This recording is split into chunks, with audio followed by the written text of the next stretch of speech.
TJ the Wheel Joe coming at you live with Bill White, not in his Jeep. He has a row house, guys.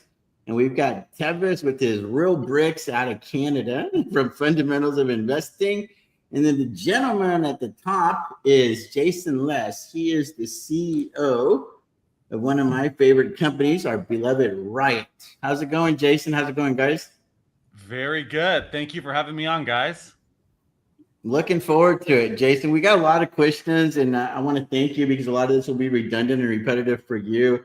I've seen probably 10 of your interviews already, so I don't want to just ask you the same things over and over because I feel like you just go watch those interviews and get that information. But walk us a little bit how you're sitting there, dude, because a lot of people don't know this dude was like one of the top players in internet poker and then head-to-head. You did that for, what, 14 years?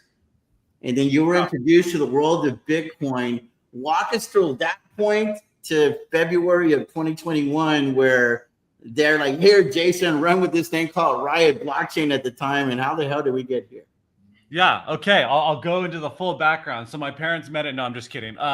So I grew up my whole life involved in computer science. My dream as a kid and growing up was I was going to get involved in some type of computer science position. So I started going and studying that in school. And around that time is when internet poker became really popular, starting in 2004 and beyond. Well, starting really 2003, then 2004. Poker became really mainstream after Chris Moneymaker won the World Series, made everyone realize, hey, it's not just for pros. I can do this too. Internet poker made poker super available to everyone. And what really intrigued me was when I realized it was just a skill-based game against other players. It wasn't a game against the house where you're always going to lose over the long term unless you have some sort of advantage play. It dawned on me like, wow, okay, I can make money at this if I am better at the game than the other people at the table.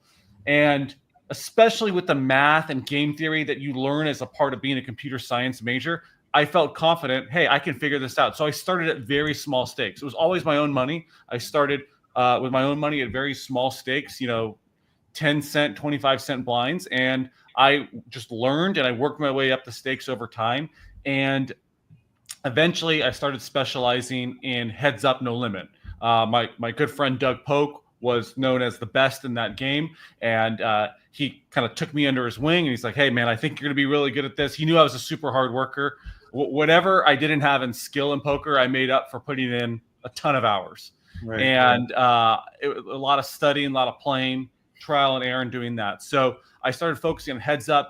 And to those who don't know heads up poker, it's really cool because it then just becomes you and one other person at the table. Yeah. So when you play 9 people at a table, to play optimal, you're often folding a lot of hands. You don't get involved in a lot of hands. And heads up, you're playing most every hand, and bluffing becomes more and more of an important part of what you do. Bluffing and not being bluffed yourself. And I learned this whole new level of game theory in playing this, through Doug and the other guys that I was working with. And I became one of the best in the world at specifically heads up, no limit. And that was such a cool experience doing that. So it was through the course of doing that, playing internet poker, is when I first got exposed to Bitcoin. And like everyone, I didn't take it seriously enough the first time I saw it. Like I remember 2011 on the poker forums, these guys were talking about, hey, this Bitcoin is the great way to move money around. And I'm like, yeah, no way we're trusting that thing. And then in 2013, I started to get more into it. And what was really a defining moment to me, I don't know if you guys remember, Silk Road was such a prominent use of Bitcoin. I was not using Silk Road, just to make that clear, but I was aware of that as a major marketplace. And when Silk Road got shut down, my instinct was, okay, that's it for Bitcoin. Like the main use case is gone. Yeah. And then Bitcoin kept going up. And I said, whoa, there is really something here. So that's when I started getting involved in Bitcoin personally, trying to learn more about it. And it was really cool for me because of my background in computer science and software engineering. The way I dove into Bitcoin was learning how it worked. We hear about all these different properties that make Bitcoin valuable. I wanted to learn exactly how all of that works. So I was doing software development projects around Bitcoin, and then eventually started getting my own, very small scale mining operations going. I just like getting my hands in there and learning how everything worked from the ground up. And honestly, it got to the point in like 2016, 2017, where I was just so enamored with Bitcoin and, really was understanding what the future potential of this was. I couldn't focus on poker anymore. Poker was fun, trying to be the best for me. I'm not saying I was ever the best, but playing these really high stakes games, playing against really good players, and trying to beat them and be successful, that was what was rewarding to me. It's a full-time effort to do that. You can't do something else on the side. It's just one is gonna impact the other too much. So I made the decision to just focus my life on Bitcoin. I wasn't planning to get a job. I wasn't planning to do anything. I just knew that I wanted to research and be around this community. And, I believe that the appreciation of Bitcoin over time would take me there. That was all be enough. So no aspirations to work at all. And then it was in 2017, towards the end, this company called Riot started. And I was asked to join the advisory board of the company because of my expertise in Bitcoin, more from the technical side. They were looking for that perspective on the advisory board. And then shortly thereafter, a spot opened up on the board of directors towards the end of the year. And then I stepped into that role. So I was bringing that Bitcoin perspective, industry knowledge, technical knowledge to the board of directors there. So that was an exciting, next step of what's going on. And like I said, wasn't trying to get a job. This opportunity just kind of fell forward as a result of the work I was doing in the industry. So now we're kind of getting into Riot history, and then I'm eventually going to get to that February 2021 date you mentioned, TJ. But so now Riot's going along, and Riot at that time had a lot of issues going on. There was the stock price had gone up a lot as Bitcoin. It's funny to say, now Bitcoin soared up to 20,000. The stock soared up with it. Then it went down, and there was various investor, legal, financial issues that the company was undergoing. So I was kind of just thrown in the middle of navigating the situation. Now rapidly becoming more of a governance expert. Bitcoin wasn't even a part of the equation as much anymore, as we were trying to save this company, and all sorts of management and board changes were happening during that time. So for the first 2 years or so, we were really just trying to get this company back on track. And my vision, along with other board members' vision, TJ, you met Benjamin Yee, who was also the board with me at the time. Our vision was this vehicle can be incredibly valuable for building a Bitcoin business. There are public market investors that are looking for Bitcoin businesses, and we have the opportunity to use the capital markets here to really build one of those blue chip companies in the context of space. And so for us, navigating all of the challenges through that, and I can't tell you how many hurdles we overcame to get to I won't call it the finish line, but to clear all that up. It was a lot that had to be figured out and navigated through. And then on the other side, we decided we want to be a Bitcoin company for sure. And Bitcoin mining is what we've done. We've done Bitcoin mining since the beginning, and Riot was mining Bitcoin back in 2017. And that is what we're going to narrow in on. That's what we're going to focus on. So as coming out of that, now the company is cleaned up and we're now developing strategies and executing on them.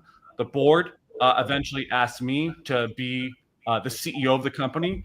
I think I had a very active voice in pushing for the strategy and advocating for it, and working behind the scenes to learn more and make this a topic of discussion in the board meetings. And I found myself in that spot. And the first thing that we set out to do as a company, the board wanted a vertically integrated strategy. I was advocating for a vertically integrated strategy. I knew we needed to build and own our own infrastructure that was going to underpin what this business was. And we've made a number of acquisitions to do that. And, here we are today. It's quite a incredible ride to think back at it in perspective. When we were starting at this company, it was a $30-40 million market cap. And, here we are today, nearly 4 billion. So it's been incredibly rewarding. And I think we're just getting started with what we're going to be able to accomplish here as one of the leading Bitcoin miners, as Bitcoin becomes more and more mainstream and more significant and relevant part of everyone's life. That's what we're excited to be building and being a part of. Awesome. Well, let's get into it, man. And this All right. channel, I always say I sell puts, I sell calls, I collect premium, I roll when it makes dollars and cents. But there's these M's that I follow when it goes to picking companies that we're going to invest millions of dollars into. Mm-hmm. I'm like, do you guys have money? Like, can y'all go out of business? Like, y'all know how to make money? If y'all aren't making money, how long is it going to be before y'all make money? Then I look at things like a moat, and I look at things like management. I look at things like the market. It's just, what is the market sentiment? How big is the addressable market, etc.? Where do you guys fit into all of that stuff? So the things, you already know the things that appeal to me about Riot. I feel like y'all cut y'all's teeth in Oklahoma. Y'all tried something in New York. None of that shit worked out. And you're like, Texas, baby. Texas is the land of the freedom and opportunity. You can make money in Texas because governing, it's not that it's lenient, but they're willing to work with you over there if you know how to play the politics. And I just saw the way that y'all had built out the infrastructure. Y'all had acquired a company called Windstone. And that really catapulted you guys, in my opinion, because a lot of stuff came with that acquisition, and everything that y'all learned how to do in Rockdale, whenever y'all were able to buy the land in Corsicana, you're like, dude, we could do this thing over here from scratch without having to take something over that is existing, because there's some things in Rockdale that y'all are still navigating, right? Mm-hmm. I was just like, man, this company is really set up for success if I have a long enough time horizon. So here we are. I'm one of the larger retail investors of Riot and YouTube. I have a small hedge fund. I manage the family office. I control a shitload of these shares, relatively speaking. And I'm excited about it, but I wanted to get help, because sometimes whenever you get so excited about a company, you only see one side of the fence, right? You only see the bull case, and you won't see like the bear case. So I've asked Tevis and I've asked Bill to help me out as well. So I want to focus on right now is your pride and joy. You look at your balance sheet the way that I look at my wife, bro. Every freaking interview you've ever done, it's like, look at our balance sheet. So right now, the talk of the town is the convertible situation. Yeah. We talked about it in Corsicana. And I was of the mindset of like, why are you going to go buy it at retail when you could go mine it for about $40,000 a coin, right? So that was just one thing that was, but you were like, we're always going to do what's best for the company. And we're never going to put the company at risk. If I had to categorize you as a CEO, it would be like you're a tight, aggressive player in poker. Right. When you have the goods, you're going to go for it. You know what I mean? So walk us through the convertible note situation. Like, we don't really know what's going on, and what kind of risk does it present to your pride and joy, which is the balance sheet? Because I feel like you're definitely not going to be the CEO that does anything that ultimately jeopardizes the financial health of the company. Yeah, I've always been conservative in nature, even coming from poker. I know a lot of people think like, okay, that this is a lot of gambling going on. It is, but it's very calculated gambling. And the only way you're successful in poker over the long term is if you are managing your own personal balance sheet in a very conservative way. And I think I probably erred the side on being too conservative over my poker career. I maybe should have gone for higher stakes at different times when the spots were good. But that same DNA, I think is shared across the company. And that's why this balance sheet has always been important. Historically, we've always focused on holding a lot of cash. We've always focused on having, in the past, no or now manageable debt. And the reason is Bitcoin's a very volatile industry. You guys, of course, have seen that. The ups and downs this space has faced. You need a balance sheet to withstand those ups and downs and to be opportunistic when you're in a down case.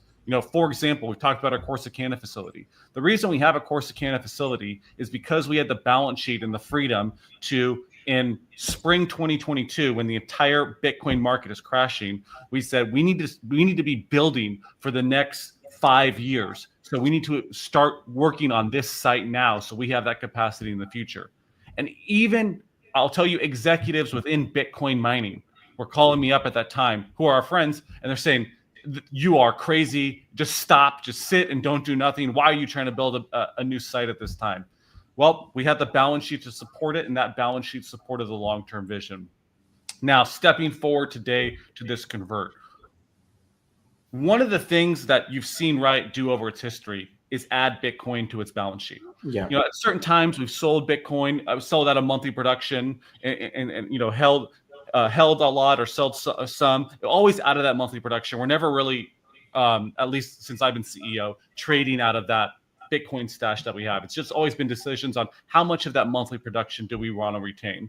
And this year, what we saw is an incredibly bullish setup for Bitcoin. With the ETFs getting approved, with the halving coming forward, we had the balance sheet strength to start retaining 100% of the Bitcoin production. And one of the things that we started thinking about, we wanted to try to optimize over time, a very long time, especially when you're talking about investing in mining, is the amount of Bitcoin value that a shareholder has per share in Riot. So that's why we wanted to be adding Bitcoin to our balance sheet over time. This convertible bond issuance is a way, it's the same strategy. It's just a new pillar to that strategy that accelerates that. There is a great opportunity right now. These issuances have been available with extremely attractive interest rates. Riot, we priced ours at 75 basis points at a premium of 32.5% of the measurement period. And this is senior unsecured debt. So we're not weighed down in covenants. We're not weighed down with heavy coupon payments. And it gives us a tool to bring a bunch of cash in and purchase Bitcoin, increase our Bitcoin per share significantly, and therefore increase the amount of exposure and upside that we have into Bitcoin. Now, the other thing we did here is we issued a bond with a 5-year maturity date. So that matures in January. This issuance matures in January 2030. We didn't offer a put right that would give bondholders the right to call in the bonds earlier for cash. That could have got us a better coupon. We didn't want to take that level of risk. But when you look at what Bitcoin has done, and you have even a conservative view of what something like Bitcoin should be able to achieve in 5 years, it's always a good time to buy Bitcoin. Michael Saylor talks about this better than anyone. Over any 4-year period, Bitcoin has appreciated significantly. And you may say, why is Riot buying Bitcoin right now after the price just ran up to 100,000? Right. Is this the top? Well, you could have made that same argument 4 years ago when Bitcoin just ran up and cracked over 20,000 for the first time. And it would have been a good decision to buy Bitcoin then. If you understand what Bitcoin is doing, the implication of this, if you have a low time preference, a long-term vision, then it's generally always a good time to buy Bitcoin. I think what's also given us a lot of confidence is, in addition to the ETF setup, is how this political landscape has now changed. And it is, any Bitcoin company, you're starting to see people more comfortable talking about it on X. It has been a very challenging last 2-4 years for a lot of Bitcoin companies. There's been outright hostility to this whole industry. Even having a neutral administration, just put all the positive things aside, just neutral administration, neutral political landscape opens up so much opportunity with Bitcoin. So that's another reason to be excited for Bitcoin, even over the short term. So we've issued this convertible bond. Noted we have a 5-year maturity. That's, I think, plenty of time. Our board has felt that was plenty of time to ride through the volatility of Bitcoin and for that to be an accretive purchase over time. And now you see this new arm of our strategy in action, evaluating the tools we have, whether it's mining, which we will always continue doing, that adds Bitcoin to our balance sheet on a monthly basis, or using these tools at the right times to accelerate that Bitcoin per share as well, with the aim of increasing this positive Bitcoin yield. So, Jason, I want to ask on that, because it sounds like from you explaining it that Riot is open to doing more deals of the same nature in the future. I mean, like, you have Saylor doing it on basically a weekly basis at this point. But with you guys, I think this is the first time that you guys announced it a couple days ago. So how are you thinking about that in terms of what's the balance that you strike, and how often do you do this? Is it mostly conservative to do it when you need to shore up funds for general expenses to buy Bitcoin, or do you want to be more aggressive with it? Like, how do you think about that for future transactions of this sort? So for this convert issuance, the use of proceeds is for buying Bitcoin. That's the primary use of proceeds. Now, the way we're thinking about it is what our our debt to Bitcoin value ratios are. We want to stay really conservative with how much debt we have relative to the rest of our balance sheet. So if you kind of look at what this issuance and using the proceeds of this issuance to buy Bitcoin, where that would put us at a debt to Bitcoin value ratio, that's kind of what we feel comfortable with. And now what's great is because we have the mining business, we're now naturally delevering over time, because we'll be adding more Bitcoin to our balance sheet from proceeds from our mining operation every month, and the debt level remains the same. So we that conservative philosophy remains in how we look at debt. We do not want to get over our skis. I think it's the best phrase to use it. We don't want to get over levered is adding more Bitcoin just because we could do these issuances. I think we're at a good spot now, and then we're going to continue looking at ways to add Bitcoin onto our balance sheet.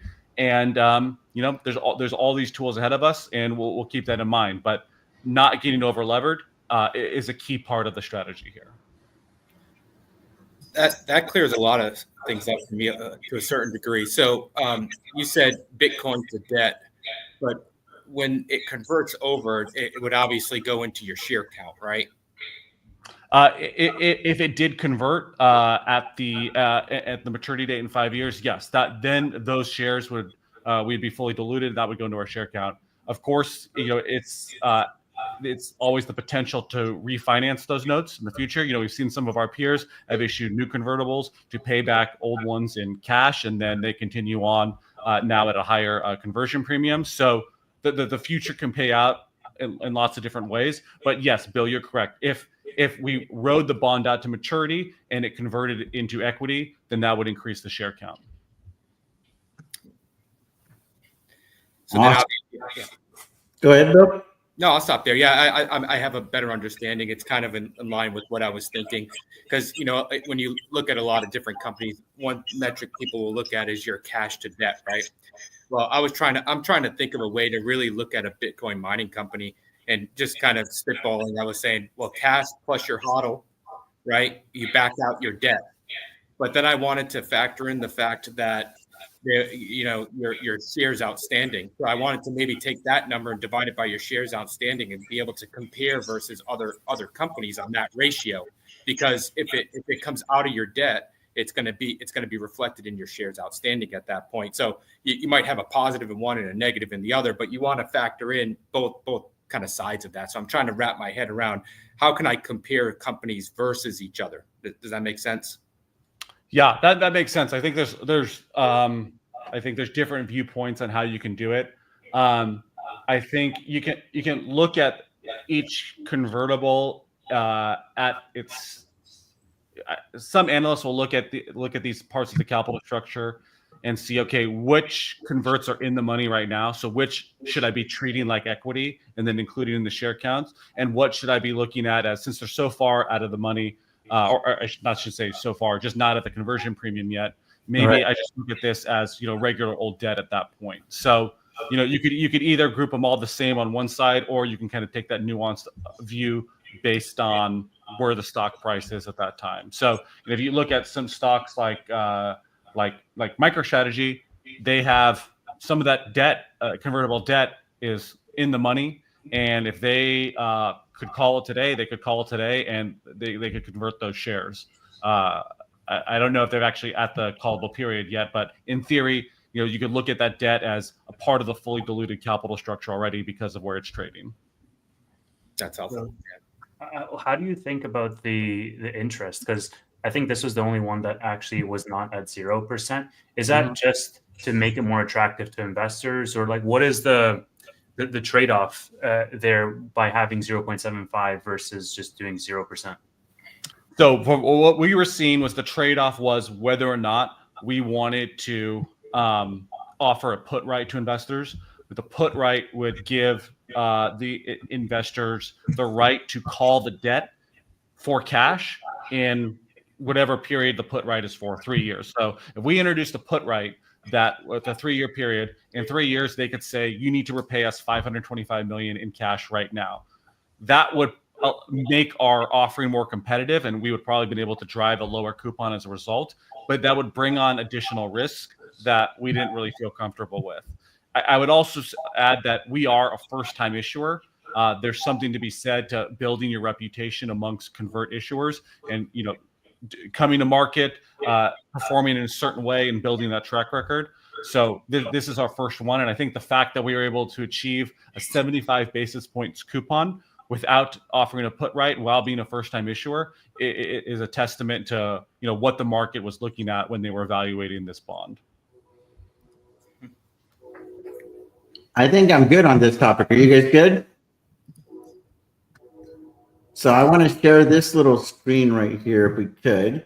That looks like a place we recently visited. That is Corsicana. Right. That is actually 4 buildings because there's a partition or something in the middle. So right. I think, what do y'all call it? A1, A2, B2, something like this, like bingo? Yeah. So I guess they're both, there's the first one's building A and the one after that is building B, but then they're split into A1 and A2 and B1 and B2. So what I would like to talk about, first of all, guys, it is impressive. If I've thought about investing in pills for like OCD, everybody at Riot has OCD. These miners are they're so symmetrically lined up. It is like everything, like you could take a plumb line, like 2 football fields long, and this shit is like so perfect, dude. It is just, it looks like my wife's closet where everything is like in its place, and then there's my side, and the cleaning lady has to get me going. It's for us, it's not just about making all of this work. Yeah. It's bringing a professional presentation and having a safe operation.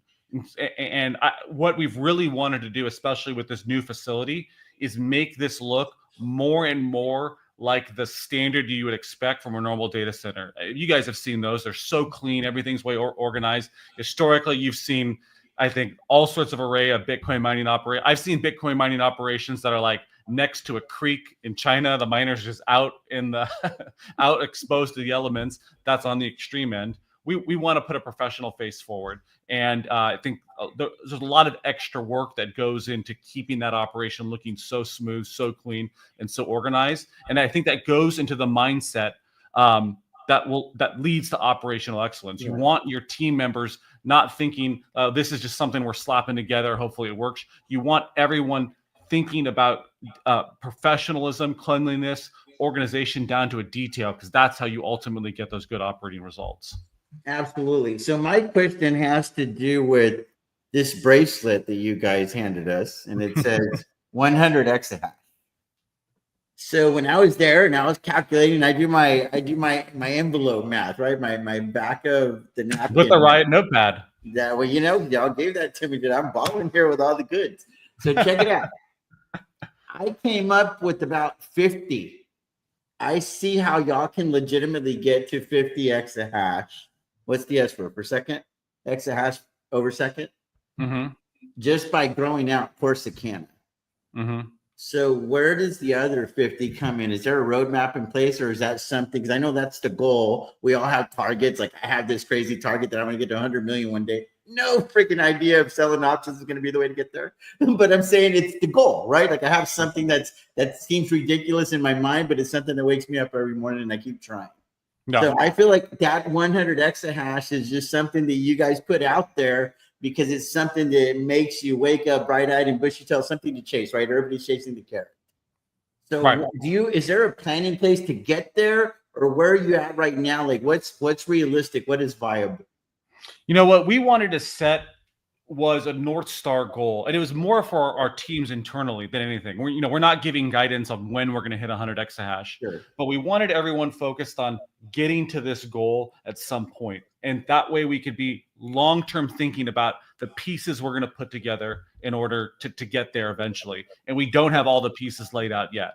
With our growth plans of what we have going on in 2025 in our Kentucky facilities, and then building out the first part of the second phase of Corsicana, that would take us to about 47 exahash.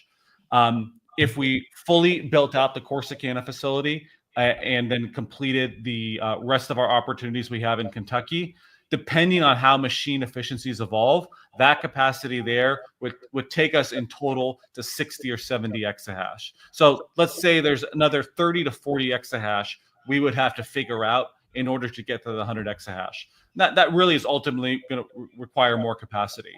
So what's great about having the capacity portfolio in front of us today, We know our opportunities to build in Kentucky. We have the ability to now start building out at Corsicana. We've started procuring that substation, which that 600 megawatt second substation is what we need to bring more power into the site. There's no additional more power available right now today. That substation, as it comes online at the end of 2025, will bring it. We have this visibility of how we can grow our hash rate from there in 2025 and beyond. And that allows us to be thinking longer term, looking at the greenfield opportunities or potentially M&A opportunities that could add more power capacity under our umbrella. And that's the key thing that we need. We need more power capacity. That drives value and optionality. And I think that is what the market is starting to recognize more. If you have power capacity, that supports your Bitcoin mining goals. We're also open to monetizing our capacity for AI HPC as well. That's something that we've been working on for several months now. But it would take additional capacity beyond what we have, TJ, to be able to achieve 100 exahash. But you guys are actively. Sorry about that. I've got a bunch of Amber Alerts going on here. You guys are actively pursuing other land, right? In the area. We are always looking at ways that we can add more capacity. And there's projects under various stages all the time, longer term ones that we think we may be able to act on quicker. We really at Riot dive into things in a lot of detail. And sometimes maybe we don't move as fast as a startup operation could when they're, moving fast, breaking things and willing to take risks. We don't want to put this business at risk. So when we're looking at these things, we're always diving into a lot of detail. Operating for this many years, you start to learn all the different things that can happen and pop up. And we're diving into that in a lot of detail. So I think one of the great advantages that Riot has is our corporate development team, our legal team, and all of these professionals, and then the other administrative functions within Riot that allow us to deeply diligence opportunities as they come forward. That internal development capability, operations ability allows us to look at things and determine, hey, is this something that we can move forward on? And we're looking at a ton of these all the time. Yeah, because I would like to speak a little bit more on that, Jason, and I'll let you real quickly, Tevis. Is you say this people use these phrases all the time, and you always say things like vertically integrated strategy. Yeah. Something that's come out of your mouth a handful of times on interviews that I've heard, right? A handful of times per day. Yeah, along with your balance sheet. But yeah. It is so funny every time I hear you say balance sheet. I think now when you say it, you're gonna chuckle a little bit. But nonetheless, I don't know that people realize until they go visit. What I saw, guys, wasn't just a Bitcoin mining operation. I saw a construction company. I saw an engineering company. I saw a fabricating company. Maybe that falls under engineering. I saw logistics. I saw a freaking some sort of an electrical type company. Mm-hmm. So it's like, holy shit, man. What are y'all? Y'all have morphed into a lot of stuff. Because I think what happens is y'all didn't want to have to rely on people to come across for you. You're like, well, we can do anything. If there's anything that we can do in our power to build it in-house, let's do that. Because then you have a lot more control. Was that part of your vertically integrated strategy, or what do you mean when you say that?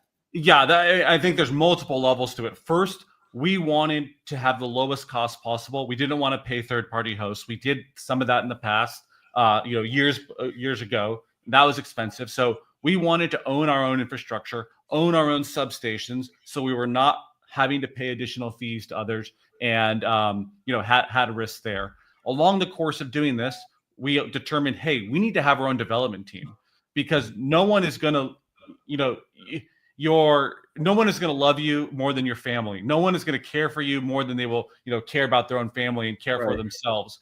And when you have the internal capability of doing that, you get that passion. You get the guys that are there at 2 a.m. immediately when something happens, working through holidays, working through weekends.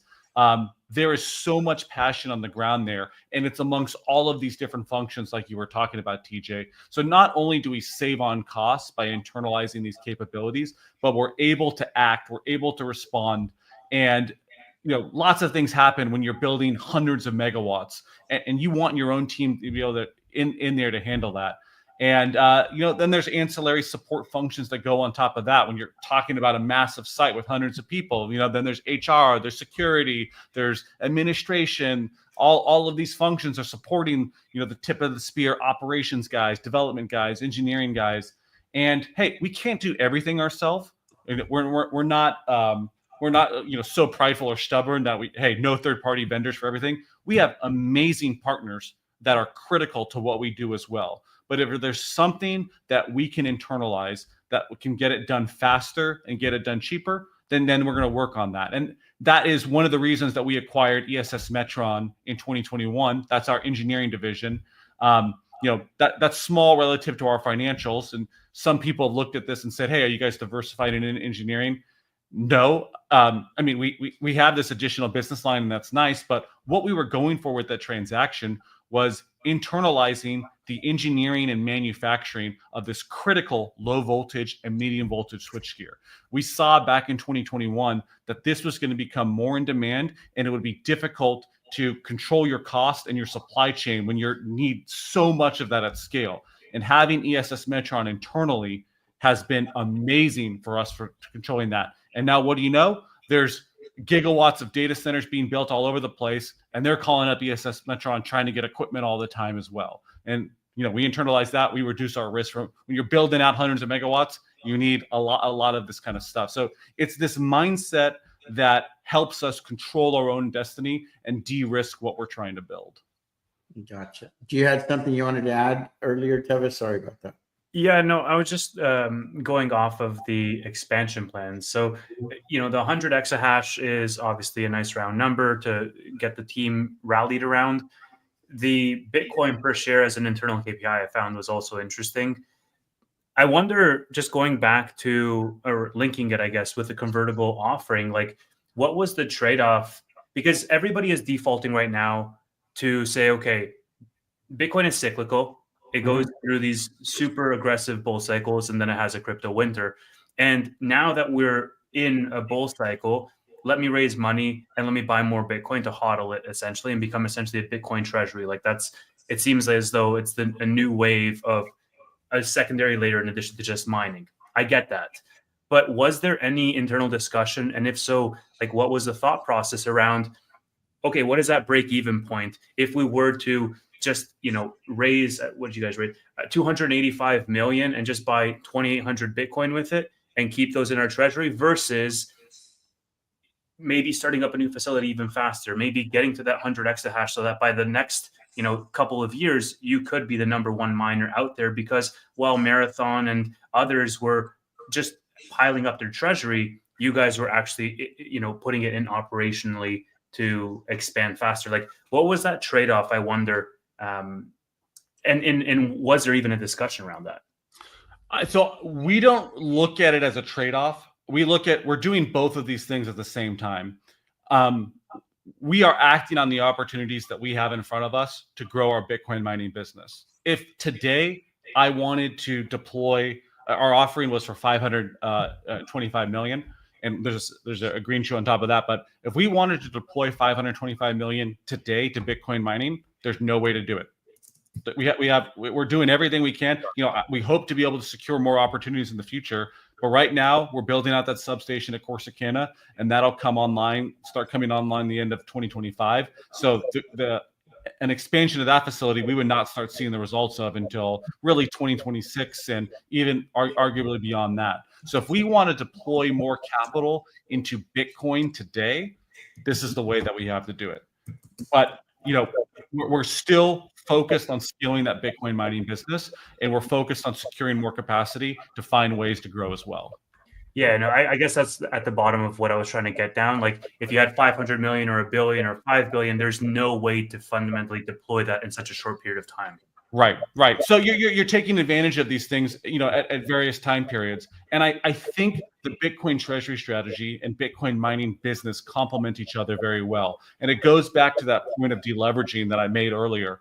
Okay, we've taken on this 525 million in debt today. We use that to buy Bitcoin. We're at a certain debt to Bitcoin ratio. and then the mining operations are feeding in more Bitcoin, and then we're deleveraging over time. And then when we feel like we're in a better place in the future, we look at what the landscape looks like then, and then we can evaluate repeating that whole formula. Gotcha. So I think Hey, TJ, can I ask a really dumb question? no. No dumb question.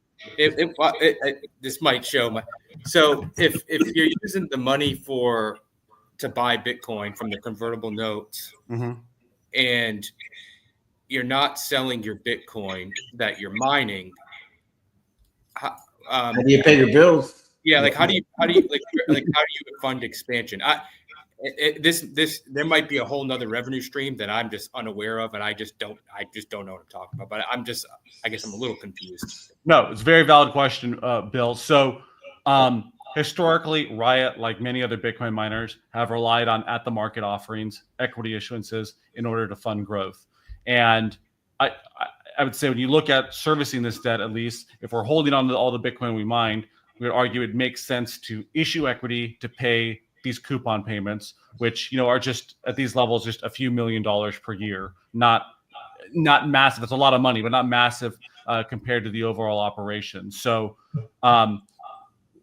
in this strategy, what we're trying to do is optimize Bitcoin per share. And we have tools in front of us to do this. The convertible bond or other types of debt.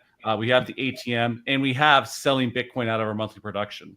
So what we have to look at on an ongoing basis is evaluate what is the best tool to cover expenses to optimize Bitcoin per share. Is it issuing equity to pay operating expenses, debt service, and paying growth? Will that result in more Bitcoin per share over time? Maybe it will. Maybe equity prices are depressed at this moment, and we actually can optimize for Bitcoin per share by selling a part of our Bitcoin production. What it comes down to is we want to have as many tools as possible, and that's another thing our team works on all the time is trying to find more and more financing tools to reduce our cost of capital, maintain the flexibility of the business, and have an assortment of tools to use in order to pay the expenses, to operate and grow the business while focusing on that Bitcoin per share metric. On a high level, what we want to do is be able to increase the Bitcoin per share over time. Mining does that over a very long period of time, and it can often make sense to issue equity in order to pay for the expenses to do that. Got it. Awesome. So I'd like to go ahead and talk about this one. This one's a little bit touchy, so my apologies in advance, but you already know me. I'm pretty straightforward. There's two reasons I feel like a lot of people are hesitant to invest in the miners. And one is dilution, and the other one is abnormally high share-based compensation. You've already walked me through it personally, so I fully understand it, I feel, but I don't know that I could articulate it better than you can. Can you just address those elephants in the room for everyone to maybe give people a little bit more confidence to be like, hey, we're not here just going to go take your money and go buy a plane. You know what I mean? Like, we're here to try to build shareholder value and equity as well, because whenever you go public, it's awesome because you can raise a bunch of funds, right? That's one of the reasons companies go public. Yeah. But then the other responsibility you have is to the shareholders as well. So can you kind of put us at ease with that, or what is your perspective with that? How does it work exactly with the share-based compensation? And I know that's touchy because my parents taught me you don't count somebody else's money, you're just worried about your own, but you are a publicly traded company, so you have to subject yourself to this type of scrutiny, unfortunately.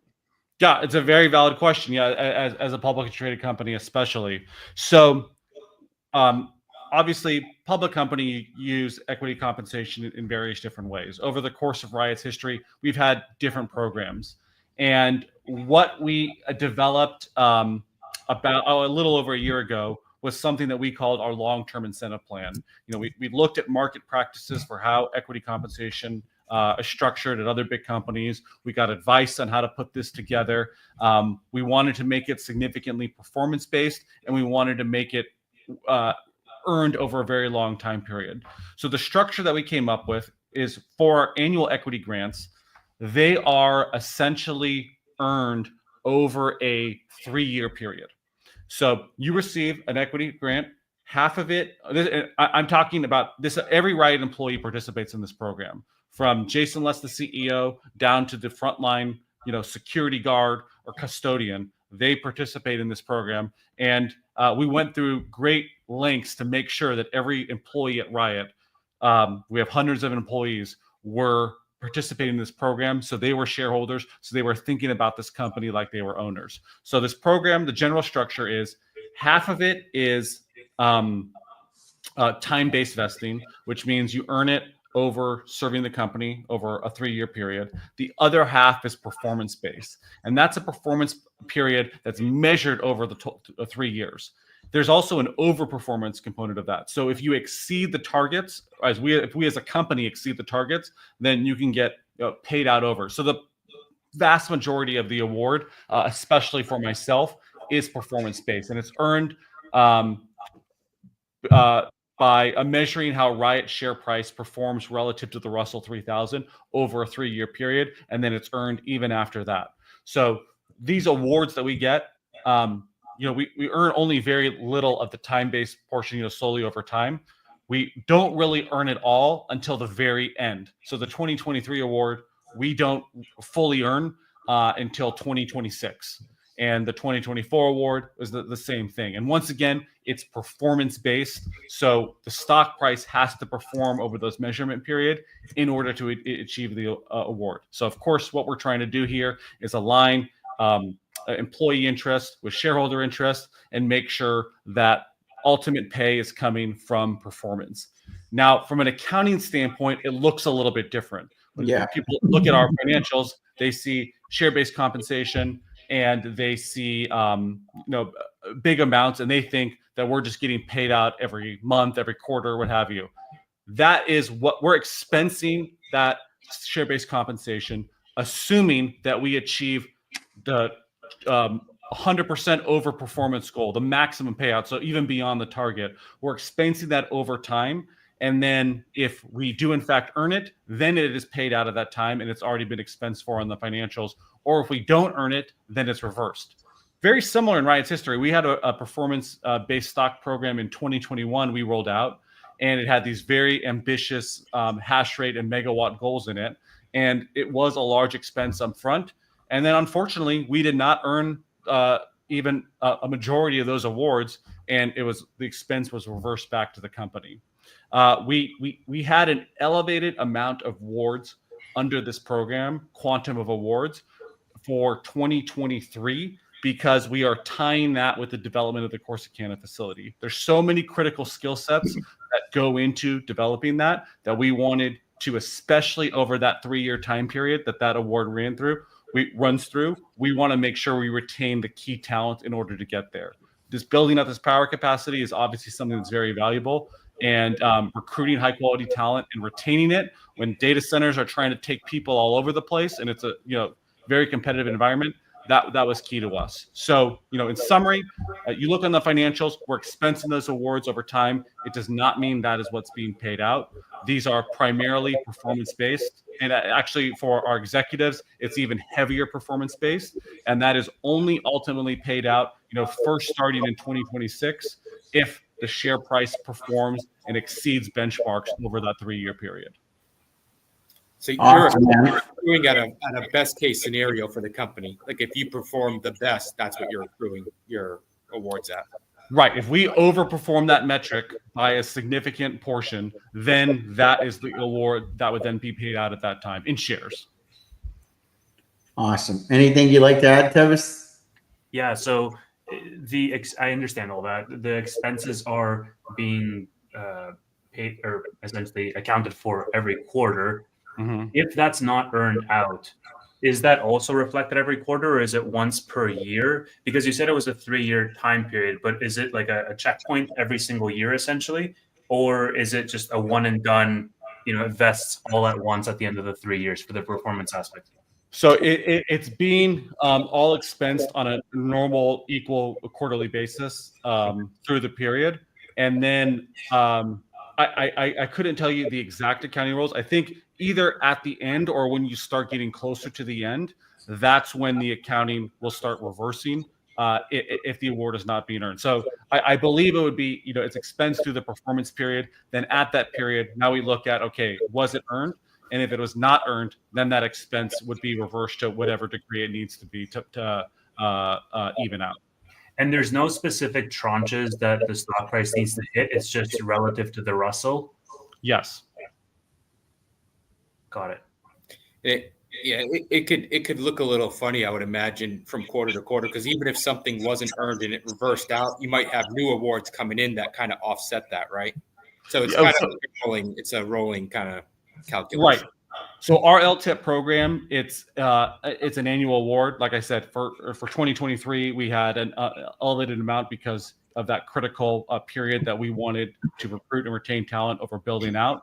But it is an annual equity award. So we made another one in 2024. That one is not fully earned until 2027. That performance period runs a new tranche. And the idea of this stock-based comp program is you have these layers of awards. So employees are always working towards something. They always have awards vested in the future. And there's a strong incentive for them to stay with the company and continue to perform.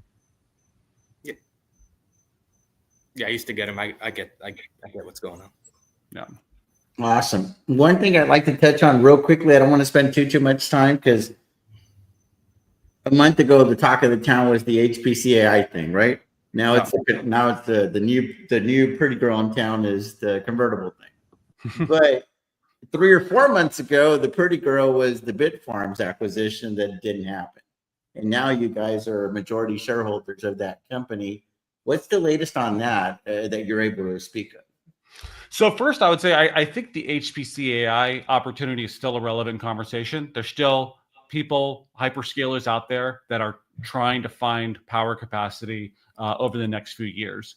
So, we have this 100 exahash long-term goal.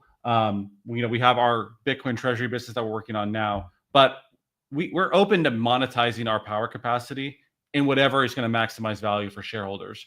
Now, it's not as easy as just, we have buildings, you just take some miners out, you put some GPUs in. It's not as easy as saying, hey, this site has 1 gigawatt, so let's just throw in, a few hundred megawatts of AI HPC here. There's a lot of hurdles that have to overcome, but we think it is a good opportunity to support the Bitcoin mining business and support the Bitcoin treasury business. And it ties into what you were asking about earlier, Bill. Where are there potential sources of cash flow to cover these expenses, to cover scaling the business? Well, if we're able to get a good AI HPC contract, that helps cover expenses for the Bitcoin mining business, and that can help increase Bitcoin per share over time. So we're looking at these opportunities. How this market plays out, I think everyone is still waiting to see. We had the CoreWeave Core Scientific deal. No other publicly traded miner has signed a deal like that yet, and everyone's waiting to see how the market plays out, what these economics start to look at. But it's something that we are evaluating and working on. TJ, your question was about Bitfarms. So we're not a majority shareholder of Bitfarms. We are their single largest shareholder. We approached that looking to do an acquisition earlier this year. We ultimately entered into a settlement agreement. Now we have the opportunity to, if we wanted to make another offer, either privately or through a formal bid. We also have the shares are marketable securities. We could liquidate them if we wanted to. So we're looking at our options all the time. We think about it as we're looking at our strategy and what we need in the context of our strategy, and we're looking at how they execute their strategy. And it's an ongoing decision and ongoing evaluation to see how that will play out over the long term. Awesome. Thank you so much for that. Well, I think that I have pretty much gotten a lot of my questions answered because I invested the time. We went to Irvine, we went to Corsicana. I cannot thank you and the team. You really can't understand or even appreciate it till you see it in person. The pictures and the videos, you can't fully comprehend the scale until you're standing there and it's 600 immersion tanks with 15,000 miners right in front of you, and then right behind you there's the same thing, and next to you, and then there's all the people going around. It is something we've invested obviously so much time, effort, and money into, and we are just now seeing the results. That substation was energized in April. We started getting hash rate online after that, but you can see in our monthly results now the facility is now just really ramping up to bigger and bigger scales. And we're really excited about what we're able to demonstrate through doing that. Absolutely. What I would like to end with is there's about 20 publicly traded miners. Mm-hmm. I've actively traded 3 of them. Mm-hmm. You know, and they happen to be the larger miners. I never did a Core Scientific, even though they outperformed everyone for a while. But I saw something with their balance sheet that didn't make sense, and they ended up going through a bankruptcy. That's the other stuff that people don't talk about. Because I'm like, I'm a numbers guy. It was one of the M's. The money didn't line up, and I was like, I'm not going to touch that one. And that's what really appealed to me the most about Riot is like, I don't see a way mathematically that you guys can go out of business unless you really enter into something that where you just totally screw it up. You know, you had pocket aces, you went all in prematurely, and it didn't work out for you. You know what I mean? So why Riot? You know, you're the CEO. Give us a little 3 to 5 minute, like, why Riot? You know, there's Marathon, that's the biggest miner. I feel like y'all have a plan on how to surpass them in the next 3 to 5 years. That is my bet on you guys as a small shareholder with you guys. But why Riot? Like, give us a little CEO, Jason, Les, you know, go fight, win, Riot team, that kind of thing. You know, the first thing I wanted to say, you know, listening to what you were saying, TJ, is, you know, talking about the conservative nature of the company and how we don't want to put the company at risk. This company is everything to the people who work here. And it's I'm not saying that just on my behalf or the rest of the executive team, but everyone in this office, out in the field. Riot is everything to them, and they need Riot to succeed. It is why we are all here. And that is something that is difficult to replicate. The organic buildup of this team and this culture and this desire to succeed and long-term vision, that is something incredibly magical that has come together here at Riot. And the result of that, Riot has one of the biggest power portfolios in the industry. We have 2 of the world's largest sites, you know, if fully developed, if all the capacity was utilized. It's over 2 gigawatt portfolio, especially when you start talking about the amazing opportunities we have in Kentucky that we're scaling out. We've kept that balance sheet strength. So while we now have taken on $525 million in convertible debt, if you just give the cash proceeds to add that to our balance sheet, you're looking at over $2 billion in capital. So very well capitalized to position ourselves to appreciate from that upside in Bitcoin, and you know, while being able to act opportunistically. We've talked about that vertically integrated strategy today. That's something that I think is key that we have. And you know, some people, you know, will look at Riot and they let's say look at the SG&A and they say, oh, this is high. These guys are all in high cash cost producers. But the one thing that scales linearly with Bitcoin mining is cost of energy. Riot has consistently demonstrated one of the industry's best costs per Bitcoin in terms of energy.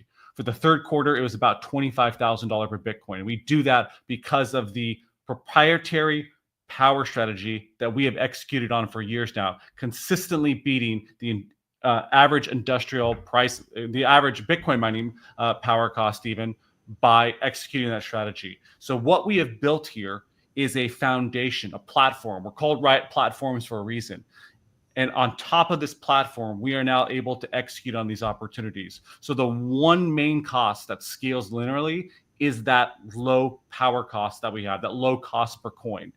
Everywhere else, we're achieving economies of scale. So we've spent the past couple of years, and I think, TJ, you noted on that before, that you've seen how we're thinking about it, been building up this foundation of the company that now you see all this operational growth come from. And by executing operationally alongside that low power cost, all other costs become smaller and smaller in proportion. And, you know, if we're successful, then we become a better and better all-in cash per Bitcoin producer over time. So that power cost, that is key for Bitcoin. And in Bitcoin, you're able to achieve a low power cost by solving grid problems. We support grid stability, and that's how we get that low power cost. And with the platform we have, and we can scale that up, that is going to be, the result of that is going to be being able to optimize better and better for Bitcoin per share over time, increasing Bitcoin production, and continuing to show Riot as a low-cost producer. Awesome, man. Well, thank you guys so much. Tevis, Bill, you guys have anything else you would like to add? Yeah, I just wanted to quickly pick up on the last piece you said there, Jason. I was reading a couple articles just before jumping on, talking about the grid specifically, and maybe more as a holistic thing, the pressure put on the grid. Like, do you see that as any type of hindrance from an energy credit perspective, or just overall from that consumption aspect? I think the only reason it's only a risk amongst uninformed people who don't understand Bitcoin mining and don't understand where it works. Another reason that I'm really excited to be a part of Riot and to have Riot positioned where it is for what we're able to accomplish in the energy sector going forward. I think you are going to see Bitcoin miners closer and closer integrated with energy assets as the use case of Bitcoin mining is shown. Bitcoin mining is a flexible load. In a very short period of time, we are able to respond when grid stability issues come into question. Texas is a very low price energy grid. TJ, you live there. It is very low energy, 90+% hours of the year. There are a few percent hours where generally renewable generation is not generating enough, and there's still high demand. It happens in extreme summer, it happens in extreme winter. That's what causes price volatility. Bitcoin miners as flexible loads are able to curtail their loads during that time period. That helps improve grid stability. It ultimately helps lower power costs. Grid consumers, as a home ratepayer, you're ultimately paying for that volatility in some way. It's passed along some way. So Bitcoin miners help reduce that volatility by cutting off our consumption of power when the grid is in high demand, but at the same time consuming power when it is in surplus. A fact many people don't know: 1/3 of all energy that's generated globally is wasted. Yeah. When I first heard that, I thought that was insane, because I think about all the areas people need power and there's not enough power. 1/3 of all energy generated globally, there's no one to offtake it, or it's lost in transmission. Bitcoin mining is the tool that helps solve that. And we're a part of doing that on a grid level. And you're going to start to see Bitcoin mining with more energy assets all over the place. That is going to lower the cost of power for Bitcoin miners, in exchange for uptime. And it's going to solve this worldwide inefficiency. And that is what it's going to help us advance as an energy abundant nation and an energy abundant world. Awesome. Bill, anything you'd like to add? No, just thank you for coming on and being so forthcoming. I've worked with a lot of CEOs, and normally they run everything through the lawyers. So this was great. I appreciate the opportunity to come on and chop it up with you guys, TJ, Tevis, Bill. We're really proud of what we're doing. There's a lot to talk about in our business, and I understand as much information. I feel like every month we're adding a new line of data in our monthly updates. We're trying to be transparent and give the market the information that they're looking for. And I appreciate the opportunity to come on and hear these questions, because if you guys have them, a lot of other people have them. We just want people to understand our business, good, bad, or whatever. But, of course, as we view it, a very good business. Yeah, this is our inaugural Riot Weekly show, if you will.